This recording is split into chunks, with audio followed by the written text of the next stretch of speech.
starts recording. Okay, he's recording. But yo, I became a fan after. I'm gonna keep it real with you. I didn't watch the show. All right. So look. Here's the deal. My Greg's on the line. We're owners as well as fans of the culture, right? So there we go. We see something dope. We like, man, we should be doing that, or we should have did that, or we want to do that. Mm-hmm. So I was like, I don't like my thoughts to get tainted. So I didn't watch it. So I told a friend of mine I was doing this interview with you, and they were like, yo, you got to watch the show. You have to. You just have to watch the show. So I binged it, and I was like, damn, glad I watched the show. Now, I was already, let me be clear, I was a fan because I was listening to the music after the show, but I hadn't watched the show. Right. You know what I mean? So I knew how it ended and everything, but yo, man, you're doing your thing, man. Thank you. That's all I can say right now. You know what I'm saying? Thank you. But, yeah, it's dope to have this moment. You know what I'm saying? And you know, and be able to share my experience. That's it. You know, a lot of people got on the show like, you know, and not to knock nobody, but you know, want to be a star. Like I want to be a rapper. You know what I'm saying? But like, shit, I was for sure a teacher. You know what I'm saying? And I'm for sure from where I'm from and know everybody over there. And so it was really like, oh, y'all done let somebody who like, if rap didn't happen, like I'm solid. You know what I'm saying? Yeah. So to share that energy with a platform that usually attracts people that's like I gotta rap. You know what I'm saying? Right. Man, you better know what you rapping about for you. You know what I'm saying? For you step in that world at that level. You know? So because it's a crazy platform. It's never been done, and it was for what it is. It was done well. You know what I'm saying? Because it broke the right rules in terms of like how to do it for hip hop, what network to be on versus being confined to something that just strips it of what the essence of the culture is. So that much was done correctly. So it's a huge platform, you know, for me, and I of course benefited from it in terms of the amount of people who are aware of what I'm about. But yeah, it definitely was a win for your boy. For sure. And for the city too. You know, when I go to Inglewood, man, the feeling is crazy. They like, hey, bro, you brought a chip to the champs. You know what I'm saying? So nice. Yeah. Well, I just want to, just get started and say, AllHipHop is a website that's Black owned, and I say that because we have a certain swagger about us that may be a little bit different than some of the other sites. So a lot of the things that you talk about and reference and exude even is very near and dear to our hearts. So we appreciate the music and the art, the level of even lyricism that you displayed, the musicianship. When you brought it home, I recorded the performance because the song doesn't have piano, Last Supper doesn't have the piano part, and that's like, okay, we need to put that on Spotify too. Like people need to hear that, see that as well. In terms of just, first of all, like your general upbringing, coming up in Inglewood, you almost have this duality that I really relate to for real. Like me and my business partner, Greg, we're both from Delaware, and we grew up with both parents. There's a lot of similarities there. Neither one of our parents was incarcerated or anything, but I had two teachers as parents. Come from a family of educators, and so it's just so many similarities there. I did not play the piano, nor did I play the sax. My mom played the piano for the church and stuff, and I wasn't with it, man. I regret that to this day. You had it at home, bruh. My mom got a piano and an organ in the house still to this day. I mean, it bothers me, man. It bothers me. But I ask you, what does Inglewood mean to you? Just speak in general about your family upbringing. Yeah, I mean, you said a lot when you were explaining your upbringing. So there's a lot that you're gonna understand inherently. about the duality, right? You got, it's really indoors and outdoors, right? So in the home, we had all the love in the world, all the attention in the world, all the tutelage. You know, like Pops was locked up until I was 8 years old, and when he came home, he was like, I'm making up for lost time. So on one hand, when he was locked up, we was knuckleheads, and this is early, you know, like fighting from since I could remember walking and running, I was fighting, like, and you know, but then of course when he came home, having both parents, you know, and he's a natural teacher, like Sunday school teacher, pastor, and then mom has always been a music teacher and a musician. So that attention that people who love teaching naturally give to their own kids, we got that, you know. Of course, you know, my parents weren't rich by any means, so it was, other than like a couple years out of middle school, it was public school and catching the bus, because you know they were working, so it wasn't like they could like take us to school every day. And then, you know, catching a bus in LA is going to teach you a whole lot, you know what I'm saying? Like a whole lot. Immediately as a young black man, you know, like when you got to sit on a bus stop that's in a hood, it's like, you know, hood etiquette, and you just you're aware of your surroundings. So I think Inglewood was that duality. Like we had all the love in the world in the home. We had you know, music instruction at home, but it didn't change the fact that we got a whole different education when we stepped outside, because you know, we had to be aware of the element, you know, cars pulling up, you know what I'm saying, knowing what you're wearing before you step out the house. If you meeting somebody, knowing what your homie about to wear before y'all meet up. Because, and we didn't always get it right.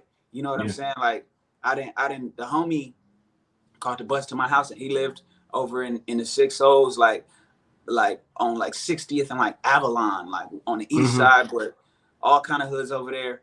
So he was like, hey bro, meet me at the bus stop. You know what I'm saying? You know, so we could walk back to the house. And I meet him, and we just happened to both be all just like, that day we both was just blued up, you know what I'm saying? And I just didn't think, because, you know, I'm by myself, I know a lot of people in my neighborhood, but I didn't think for a second that he would just pull up like that. And so it just, you know, things happen. People saw us, was sweating us hella heavy, you know, we had to defend ourselves, all kind of shit.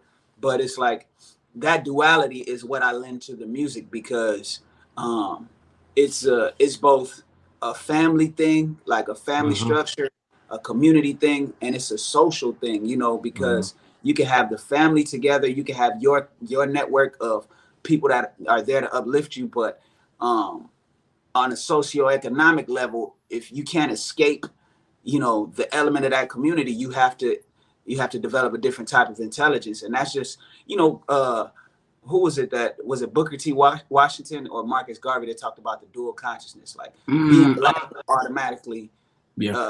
Part of that is like having a dual consciousness. You can't just be, you know, that's a privilege to just be. It's like, no, I am me, but I exist within this world, and then I have to, you know how to be, know how to move, you know. So. Absolutely.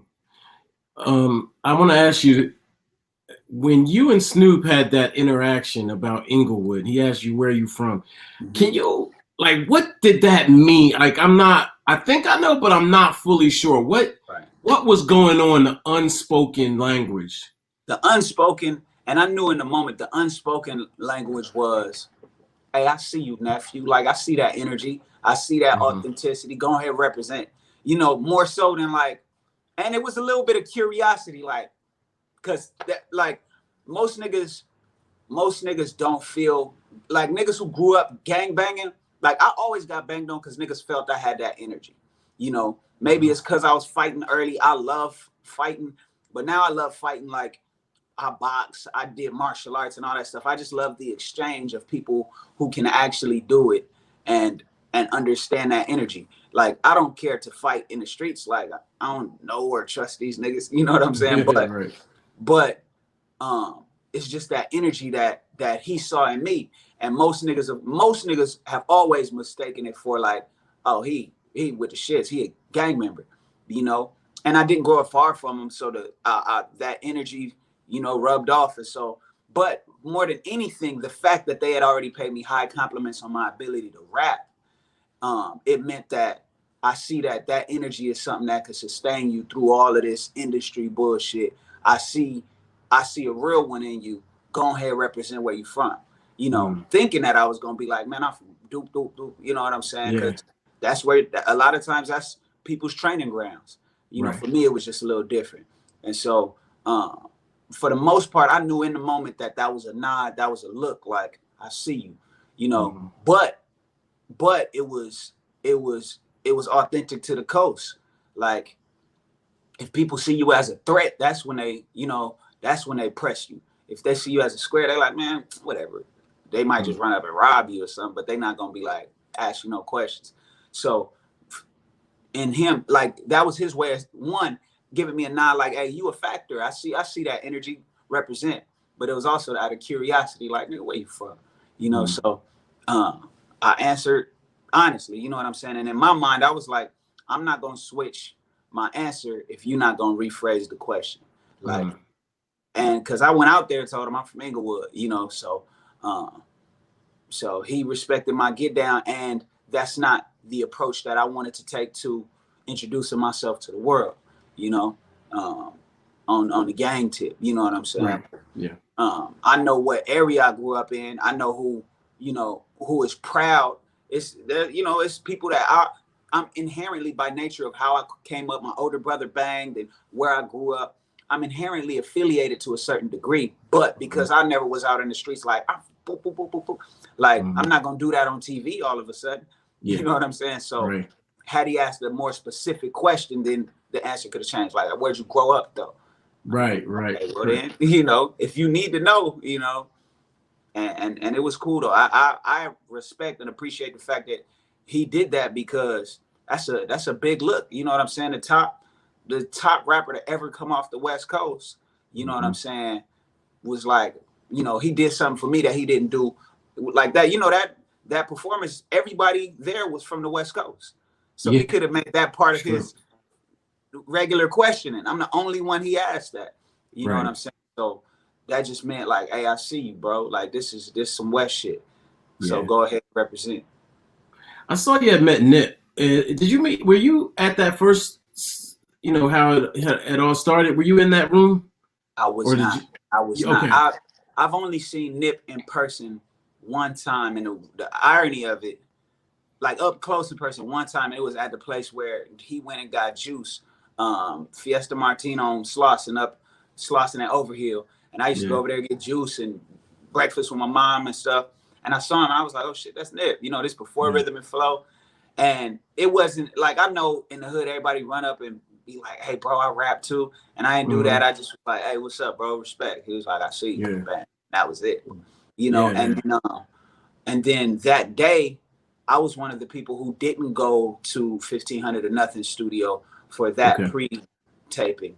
Inglewood IV was up there, so I didn't meet him up close and personal.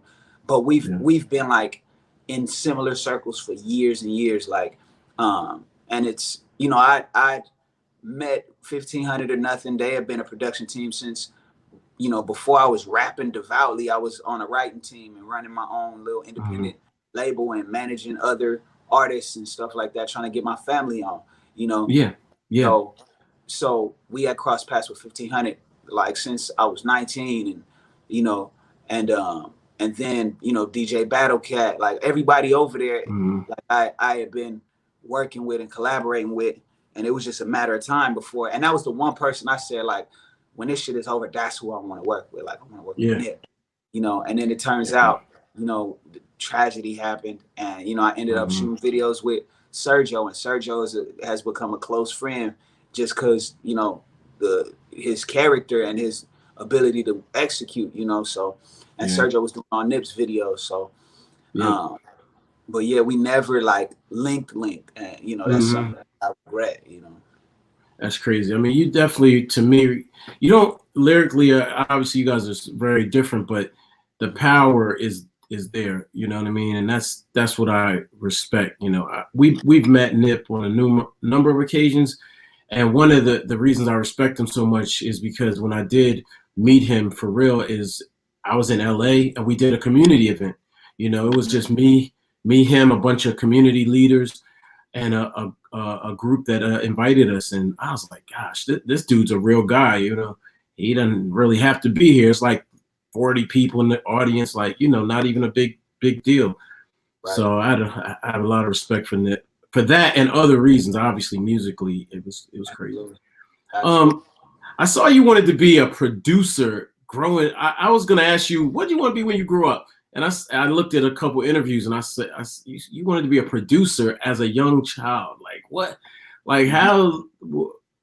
I know you grew up. Go ahead. Yeah, that's from seeing it done early. Like my uncle played bass, but he had a full studio, and I seen him like make beats from scratch with. And this is when you couldn't buy a computer and software, and then all of a sudden you're a producer. Like you had to have hardware on hardware, like, and each piece cost 2 bands. So it's like to have a studio, you had to spend 30 racks. You know what I'm saying? And so I would go to his house, make beats on his stuff, and then he you know, when we hit 13, like that Christmas, he brought, you know, he saw we had been signed as kids. We had, you know, done all kind of music, sung background, kids choirs, all kind of stuff.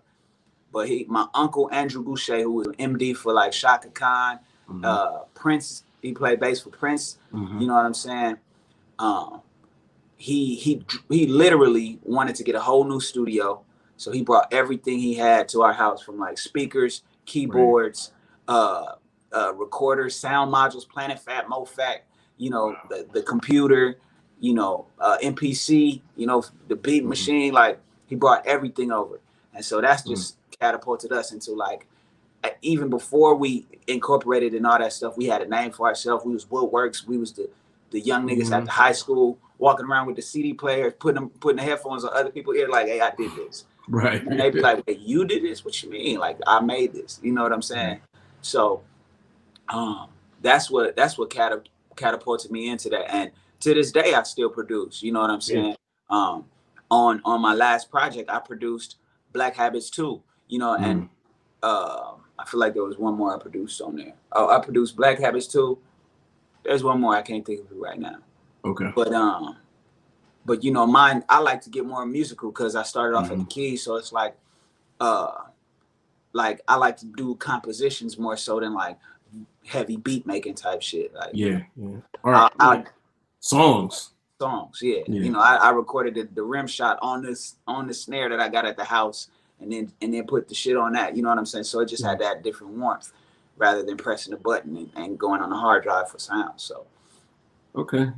Now, I mean, it's been well documented. You come from a musical family, and your mom even gave up touring with Stevie Wonder to be a mom. That's beyond sacrifice, man. I don't even know how to, you know, that's just next level. Your brother, Sir, is signed to Top Dog, and there's all these intersections, and I'm not sure what the other word is, but it just seems like destiny was, you know, this is destiny for you. Did you ever lose faith?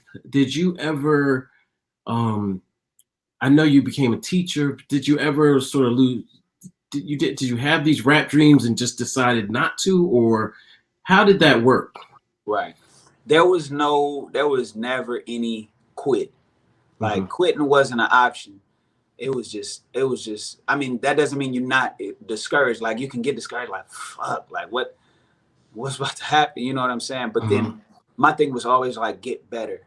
You know what I'm saying? And it wasn't even, I didn't think get better even meant get better at rapping, even though I always want to improve at my craft. But I knew, because it's raps of all level that's out on the highest platform, I knew that it really meant like, learn the game more. You know what I'm saying? And apply yourself better in order to put your art out there. So that was, you know, what I always focused on. And because as a musician, you listen to music differently than the public. You know, I listen to entire projects all the time. Okay. Public pays attention to movements. There are like things, like my cousin taught me something about how the mind works based on like marketing and how many times people have to see something before they fully buy into it. Right. So it's really the science of the psychology of people, how they work, how they accept new ideas and buy into movements, that I was really like, okay, let me learn this. And the irony of it was, it was at the moment where I was prepared to do it all by myself and had all the confidence in the world in myself, my team, and my plan, that Rhythm and Flow reached out and saw the momentum that I had created and was like, hey, you would be dope for this, you know? And so that's what I try to tell like young artists, like, look, everybody want to be a part of a moving train. You know what I'm saying? Like, create that momentum and sprint with that shit. You know, that's why I admired the homie Toby Nwigwe so much, because him and his team have mastered, and he said it in these words, mastered the art of being resourceful. Now, when people come and offer you stuff, it's like, but why would I take that? There's a hook attached to that. I know how to get it done my way, you know? So that's what I did to kind of put myself in that position. Yeah. Are you still independent? I'm independent. Yes. I'm signed through Empire. So they handle the distribution and stuff, but of course that's a partnership. So and it's a good one. It's working. Yeah. I was surprised when there was no deal attached to the money and the prize and stuff. I mean, I was actually stunned. I was floored. That's one of the things they did right. Yeah. Again, one of the things, because that would have prevented so many authentic artists from even being interested. And I'm proud that I'm the one that came out the winner, because now it's like the people who the people who see it and who believe in themselves and have something to actually say know that, oh, there's this platform that's gonna give real rap a fair chance. You know, that's all we can ask for. Give it a fair chance. But and another thing, how they chose the judges was dope, because it's a difference between people who want to make a career out of them being a personality. You know, what's his name? Simon Powell, or you know what I'm saying? Like, because he's not a rapper, it's like I entertain by how I treat these contestants, right? Whereas a rapper, so he can be subjective as heck and be like, "That's how I feel." So what? Whereas an artist who's current and still putting out music, if your opinion is not true to the culture that you say you represent, then people gonna be like, "Oh, nah, I don't fuck with them no more," because they whack, in my opinion. So you got judges up there that's like, "No, I'm keep it 100% honest." And throughout the competition, I watched all three of them keep it 100. Like, hey man, I'm fighting for it. And they was on camera like, "Hey man, you know what? I was doing this for the bag, but now that I'm seeing y'all and how y'all putting your heart out there, like, we gonna go for y'all." Like, and they all, went for what they really believed was happening. You know, Cardi cried at one point, like, "Damn, y'all niggas is," you know what I'm saying? And she seemed really torn. You said, what's up? She seemed really torn. Absolutely. Towards the end, like legit, like she didn't really want to pick. Right. Yeah. Right. Even the humor incorporated with it, she still, this is how she felt. You know what I'm saying? Yeah, definitely. Yeah. You went to UCLA, graduated, which I love that, because I went to the University of Delaware and graduated from there. And it's funny, the last class I had to take to graduate, mandatory, was Spanish. I sucked at Spanish. I was the worst. I hated Spanish. I took so many years. I wanted to learn it, but it just wouldn't stick.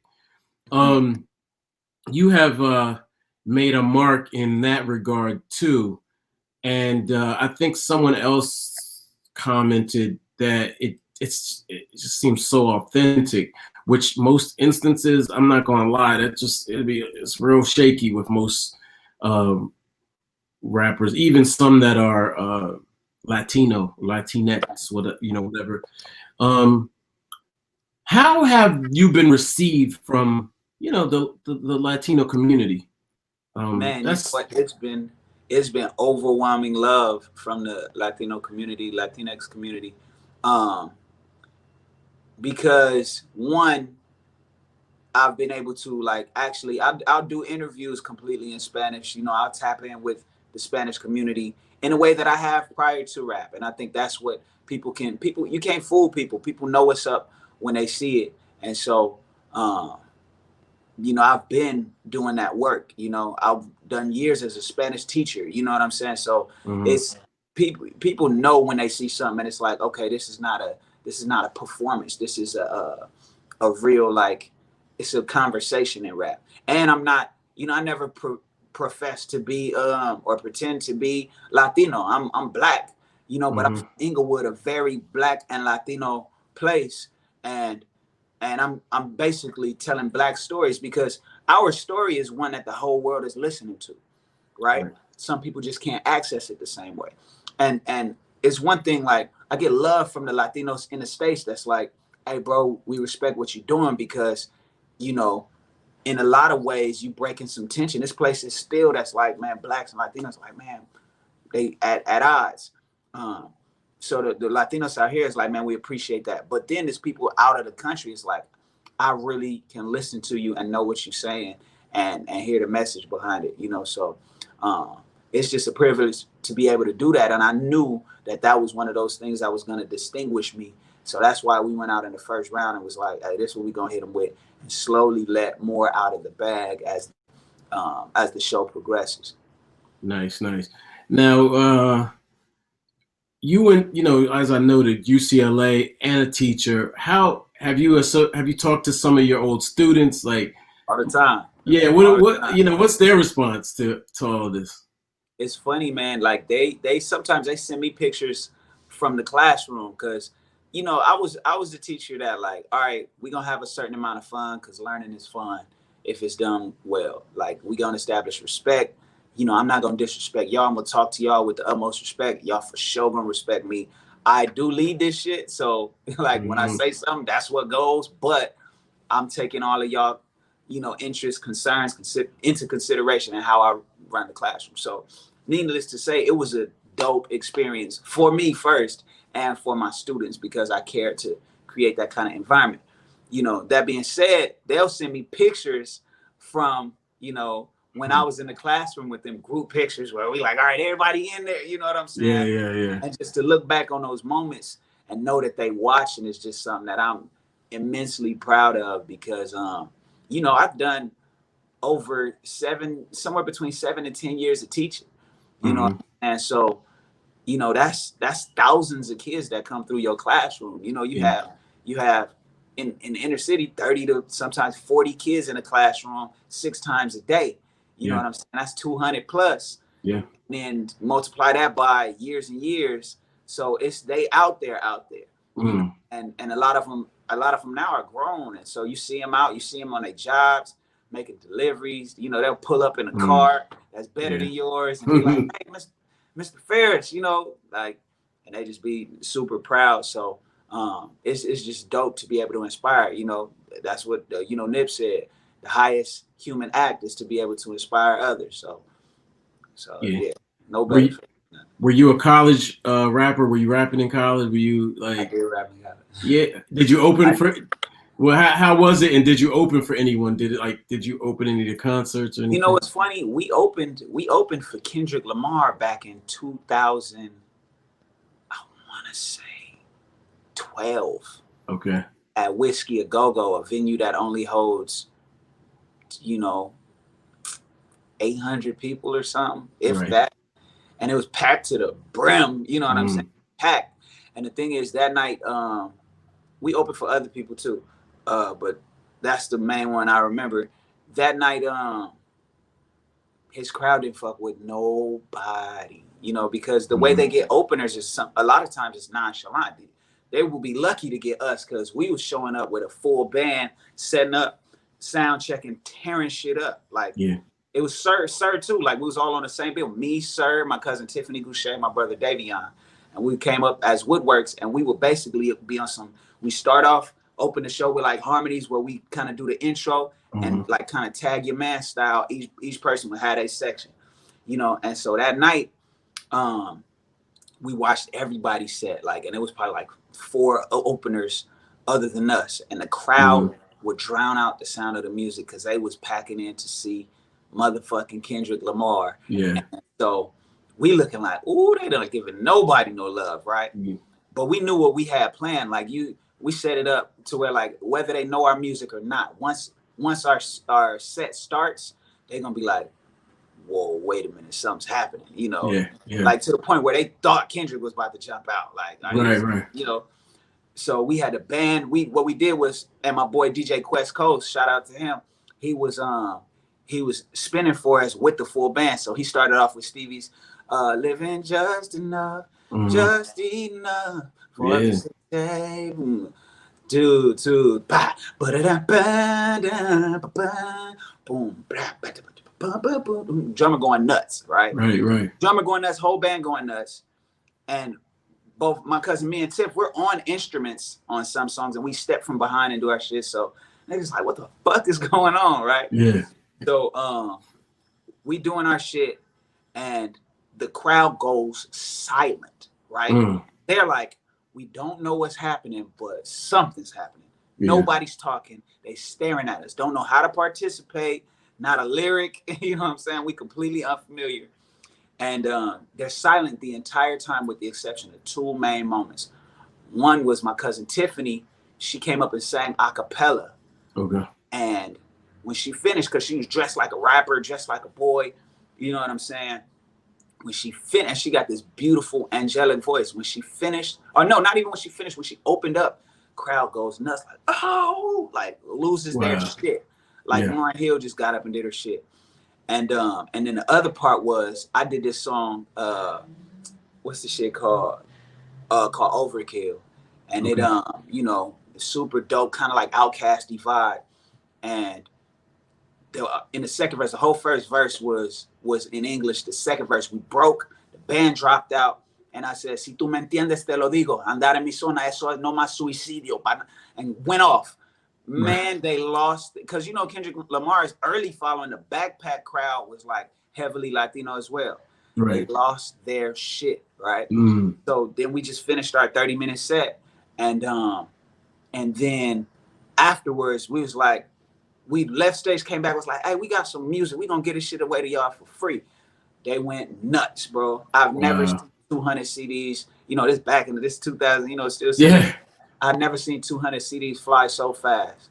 That's crazy. Just so that it's like, hey, y'all look out for us. And that was probably the perfect crowd for what we were doing at the time. So that's the most memorable opening up experience. You know what I'm saying? Like it was a lot though. We opened up. Do you you know, wishful thinking, but maybe you and K Dot on a song? What could we make that happen? I spoke with K Dot after Rhythm and Flow. We had a chance, you know, because I was in Vegas. Sir performed with K Dot at a day in Vegas, and so we chopped it up. You know, I was backstage chilling. You know, this is shortly after Rhythm and Flow finished, and you know, he had done the whole show, couple hour set, and then once he kind of got his rest and came out, he was about to jet, and then he looked over and saw me. He was like, "Hold up!" And then he walked up. He was like, "Smoke, nigga," because we had met on tour before. We had met when Third was on the Redemption tour with all the TDE. With the Redemption tour was I believe it was the Redemption tour, and so we had, you know, hit workouts and shit together, being competitive. Everybody hitting push-up, pull-ups, and all that shit, talking our shit. And I'm really over there for Sir. And that's kind of like for TDE, they're a close-knit circle. So it's not like you're gonna come in and be like, hey, I want to be down. It's like, no, I'm here with my brother. You know, and I think they respected the fact that despite what everybody knows TDE to be, it's like when I'm around, like me and Sir, we on some brother shit. And they like, okay, that reminds us of us, you good. You know, so he knew who I was. So the time he saw me after Rhythm and Flow, he was like, nigga, you did your shit. Like I didn't know. And he was like, to get that off on a television network amidst what he knows television to be, was like, man, that was impressive. He was like, you know, we gonna do something special for the coast, you know. And so, you know, he's not one of those people to just say stuff, you know, in vain or just for no reason. Like, we gonna do something. It's just a matter of time. You know, I believe in collaborating when it's mutually beneficial, and I got some strides to make for myself so that when we show up and make that moment, it's not a handout. You know, like he said to Dre, like if Dre try to give me a handout, I'm gonna take his fucking hand and break it. You know what I'm saying? Like, that's how I view it. Like, the price for the feature is mutually beneficial, you know. Right. And and that's on both ways. People be like, what's the price for the feature? Like, there's nothing wrong with people being business minded about their craft. Like, people want to fault you if I'm like, if you say like, I need that feature, like, how does it help me? You know, like, how does it benefit my career and who people understand me to be on everything? And how does it help me retain my energy to every time I show up, give something authentic? If I'm on everything, then when I'm trying to put my own shit out, I've kind of said a lot of what I want to put in my project on somebody else's shit. Yeah. And it might be lost in the shuffle. So so yeah, that's why. But I mean, if that bag is right, you know, hey. Of course. Bag, you know. You've collaborated with so many people already. I mean, I even heard, I can't even remember the artist's name. Oh, it's 211, that's his name. Yep. And that joint, I was like, that shit go nuts, right? Oh yeah, God, boy. I was like, yeah. Yo, but it just seems to be like a great range. You got your Snoops, the Game. I mean, it just seems to, you know, go on and on. Is there anyone, you know, like next project that you have in mind or already working with? I'm gonna hold on who's on the next project. I tried. You know, as a musician, I like to work with the other artists who are also musicians. So I'll give you one for the project, and you'll be the first to. You the first person I tell any feature. But I have a song with PJ Morton. You know what I'm saying? So of course, you know, he's a brilliant musician. He's the Stevie Wonder of our time. Right. He's his own artist, and so those are the kind of moments that are the selfish. Like, I want to work with this person because after all this is said and done, I'll look back and be like, that's who I sat down with or connected with over the phone and did music exchange files, however it works. So that's one person. In terms of this project, I got some rappers on this project as well. And you know, I'm excited about that, as well as some singers, you know. But of course, my main goal is to tap in with people that I actually connect with, people from the coast that can help me tell the story of our West Coast culture, you know what I'm saying, authentically. And like, I tap in with the G's, you know what I'm saying? Like, I've never been separate, you know what I'm saying? A lot of people think in order to escape the hood, you gotta separate yourself from that element, when it's not true, you know what I'm saying? You just gotta know how to move, you know, you gotta be wise, you know. Saying, you know, that being said, you know, it's some people that tap in that we not reaching up necessarily. I want a Drake feature, I want a Big Sean feature, and I love all those dudes and what they do, but it's really like, we're gonna do something special for the coast by tapping in with the right people, and then making moments of it. Don't be too selfish, man. You could bring some of that over to the East Coast too, man. You know what I mean? I mean, you know, hey, if they respond, you know, I've reached out to some people, you know what I'm saying? But again, it should look mutually beneficial, because that's when it's a big moment for the culture. Yeah. For the numbers, for the game, for the, you know, streaming purposes, then those things make sense for me. But you know, I want them to be able to be like I work with him at a time he's doing his shit, you know. So yeah, one thing you did that I really respect is you almost backed out of Rhythm and Flow. You felt like it might be too much of a reality show situation. Yep. First of all, like, that's, you know, that type of integrity is crazy.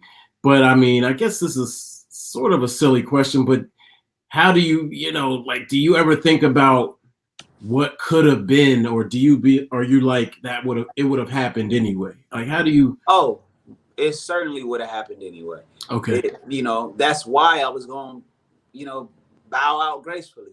You know what I'm saying? Because we had momentum. The things that we understand about our rollout now, we understood before Rhythm and Flow. That's why we were actually able to make some larger moments of that moment. You know, a lot of people would have been like, "Oh, we peaked. Did you see my name in the lights? Did you hear the fireworks go off when I went?" Like, you know what I'm saying? They'd be like, "I did it."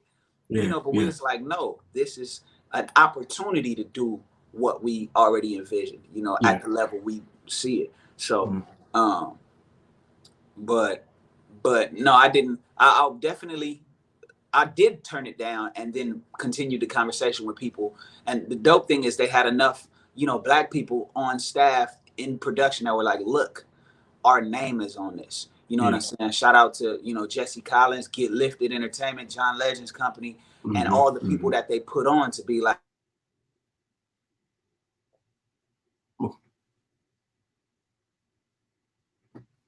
guys, otherwise it's not gonna get love, you know, from the community. We need the hip hop community to buy you. You know?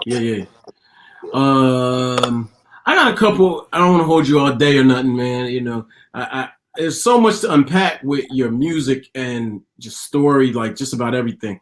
But one thing I think I alluded to it earlier. Actually, you know what? Before I do that, the video for Lights On is crazy. Like visuals are all dope, but Lights On, it stands out to me with Issa Rae. And can you talk about the artistry? It's Sir's on there too as well, I might add. How important are these visuals, and how important are videos now? I don't really watch videos that much. I'm not gonna lie. Like I grew up with MTV, Rap City, BET. You know, you sit in front of the TV and you watch music videos. But yeah, I'm kind of grown now. I don't have too much time to be watching YouTube like my daughter and stuff. But that particular video, I ain't gonna lie, bro. I was like, he's sitting right next to Issa Rae. Like, I'm like, how did he get her in the video? Who directed it? I saw that at the end. You know, I had all these questions, including the artistry of it all.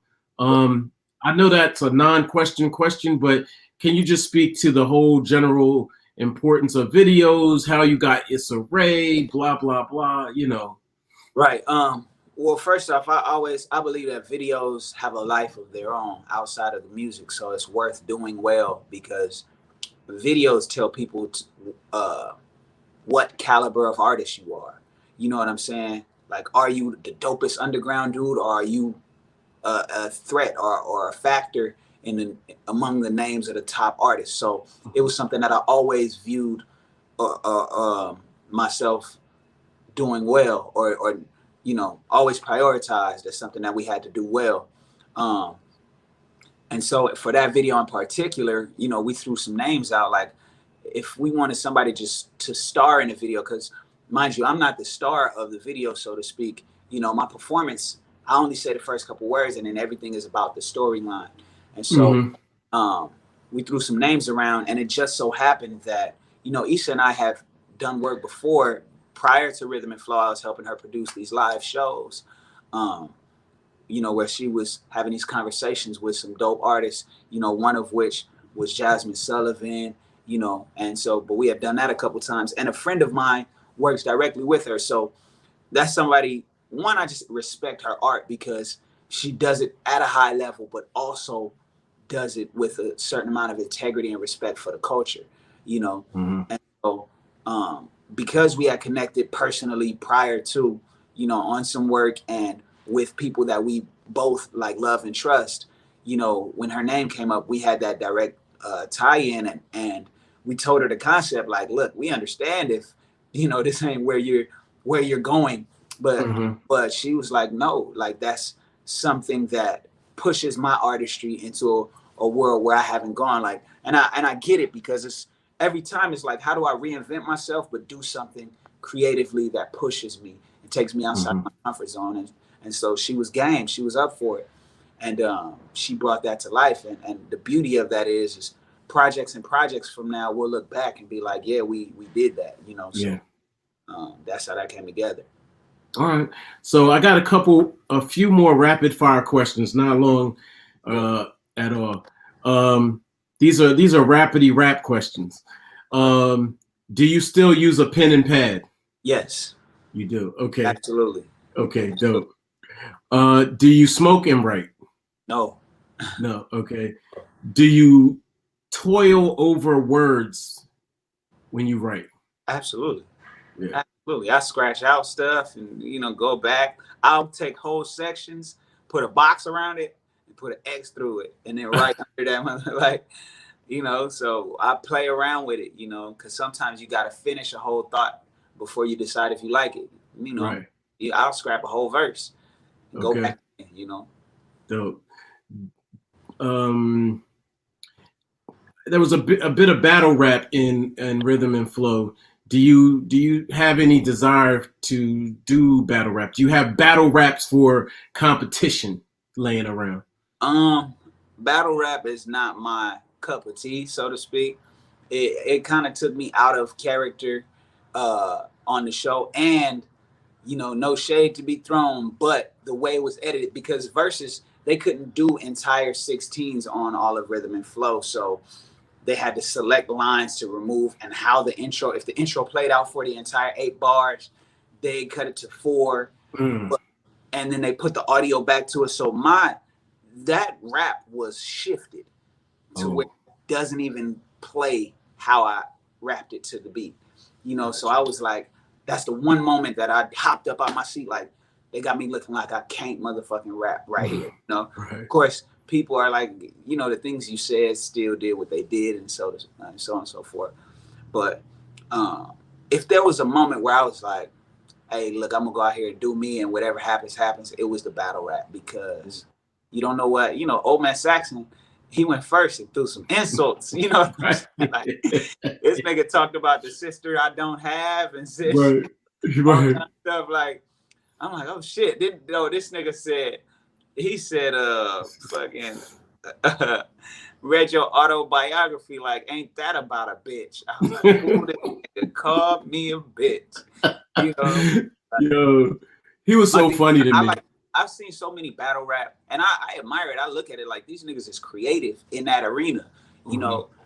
But I just, you know, coming from Inglewood, battle rap just sound like a gang of shit that niggas say that they would never say to a nigga in their face. Like, so I like fighting. You know what I'm saying? Like, so I'm not gonna stand across and be like, you nigga, bullet through your chest to your whole like, right. My shit. Like, I'll punch a nigga. You know what I'm saying? Right. So, yeah, I had to get out of that, man. Too many guns get pulled out, man, these days. You know what I'm saying? I'm saying, like, you know, that just wasn't my thing. You know, I feel like I come from music before rap. You know, and that's why I'm glad I found a specific rap that spoke to me. Because before that, it was mad gospel in the house. It was mad Stevie Wonder in the house. It was mad oldies in the house.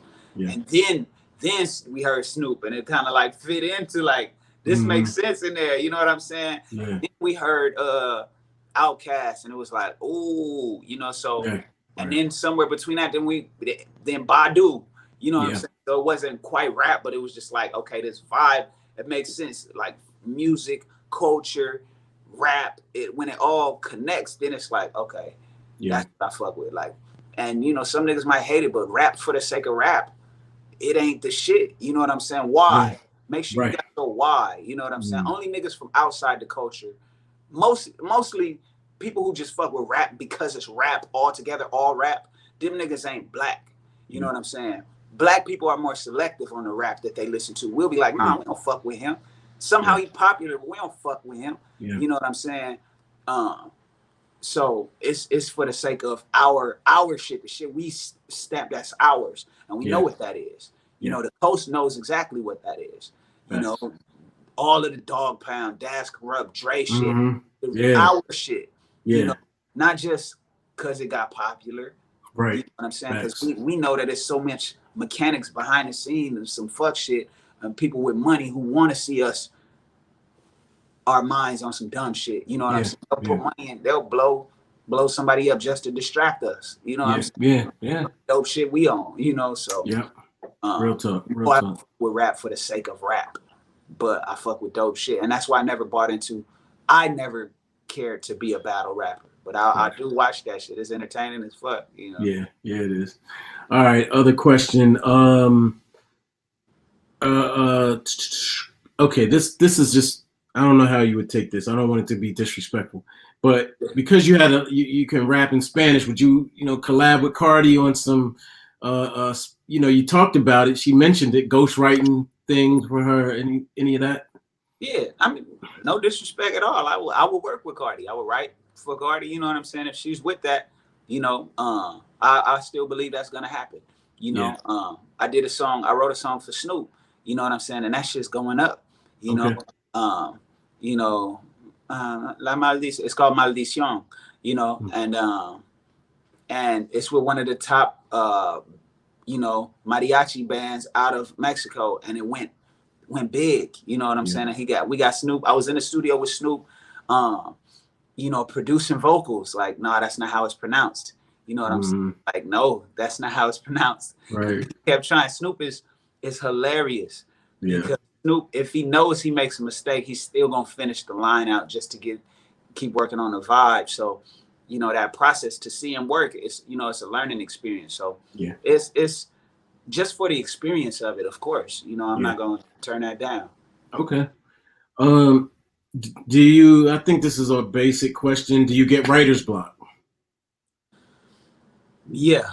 Okay. Yeah, I think everybody does it at some point in their process.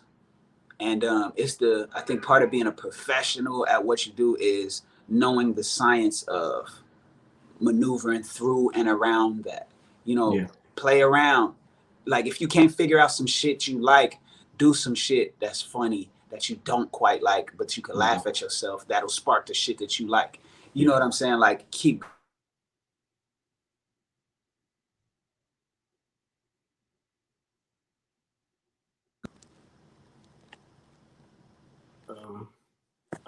You there? I'm here. Can you hear me?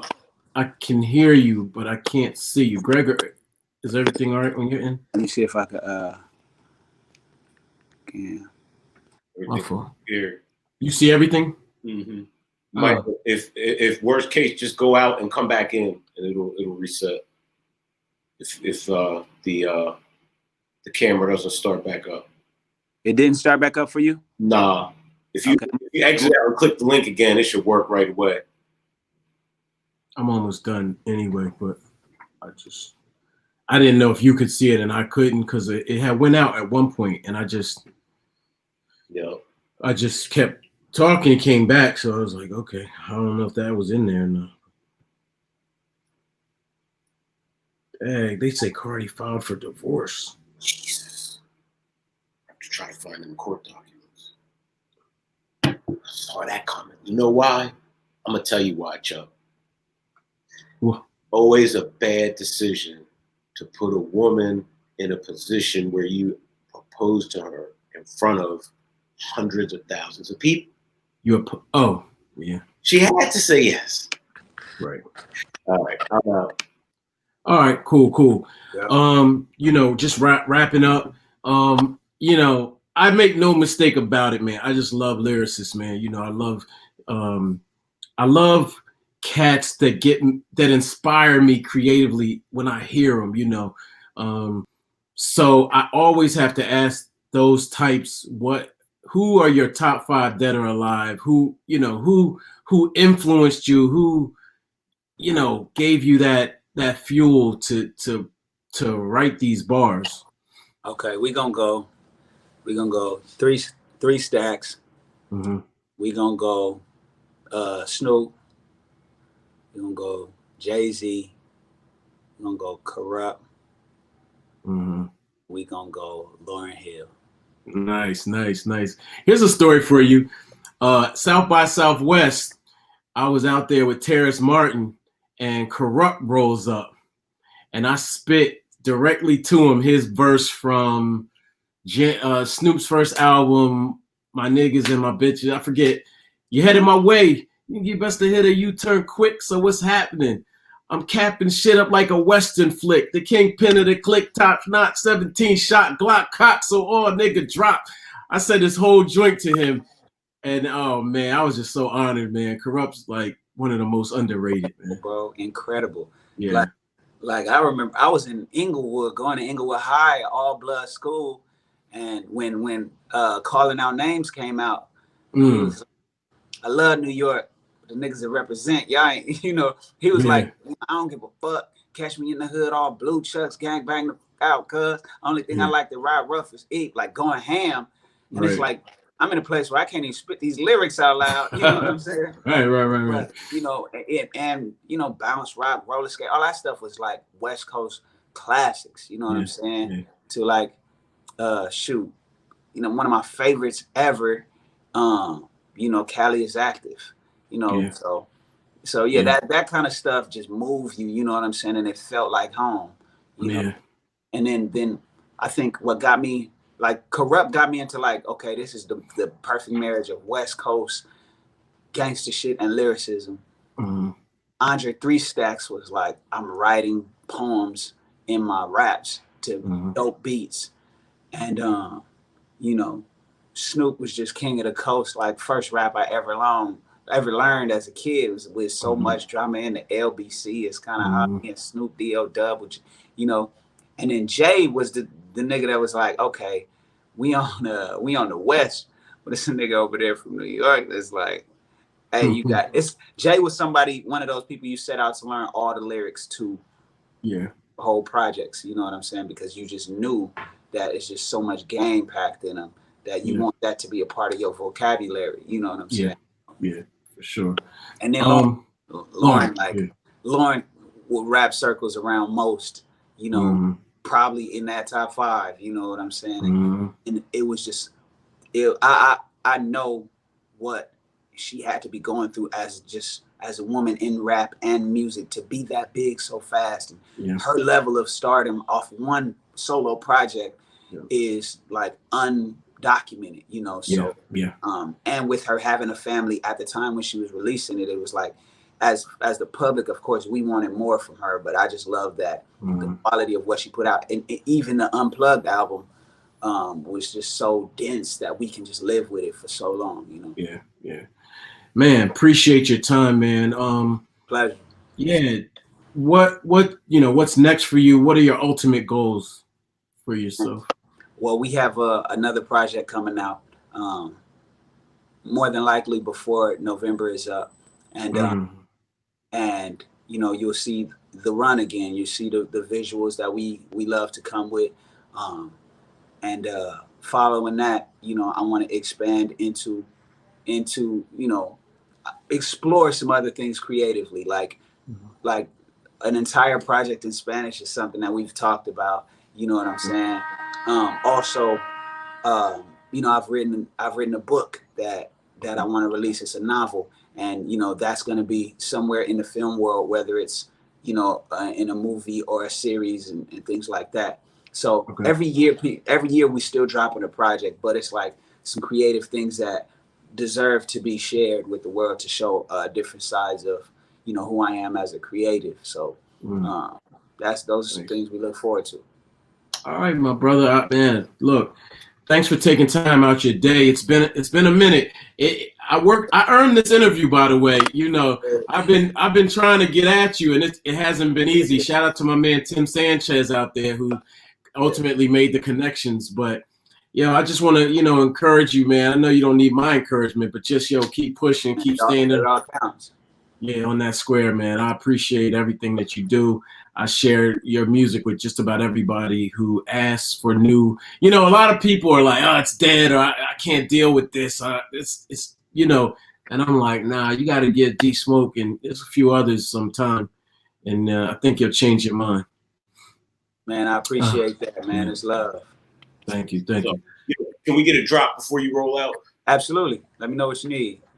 All right. Just say, D Smoke, whatever, Inglewood, whatever. Shout out to AllHipHop. Gotcha. Yeah. What's going on, y'all? This is D Smoke from Inglewood, California. Shout out to AllHipHop. All right. My brother, salute. Congratulations on all your success, man. It's well deserved, well earned, man. Thank you. Much love. Salute to you all as well. We'll connect again. Okay, bet. All right. Peace. Peace.